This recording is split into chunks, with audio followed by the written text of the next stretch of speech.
Okay. Project A natin. Masisigla lahat. Walang sakit.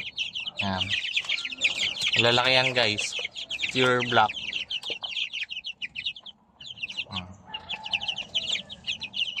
Kota yung isa. Ito yung pinakamalaki natin ngayon. Pinakamatanda din. Magkakaiba sila ng edad. Pero days lang yung pagitan nila. No? Kasi nagsasala nga ako pag umitlog. Yan, salang agad. Kaya iba-iba yung kanilang edad. Pero days lang. No? Siguro ang pagitan ng pinakabata sa pinakamatanda 2 weeks siguro. 2 weeks, 3 weeks, ganyan. Pero may mga lampas 1 month na, no?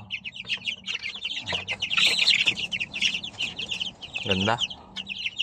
Lakas mangitlog, guys. Yung ating hen na ginamit dito. Lakas mangitlog. Ngayon, ongoing pa yung pag-itlog. 2 months na, no? Hindi naman siya araw-araw. Pero siguro nasa 4 times a week. Tapos 2 buwan na siya ngayon. Ongoing pa. Yan. Tapos malalaki din yung breeder natin dito. Siguro pag laki nito nasa 4 to 5 kilos. Ang isa. Ganun siya kalalaki. Yan.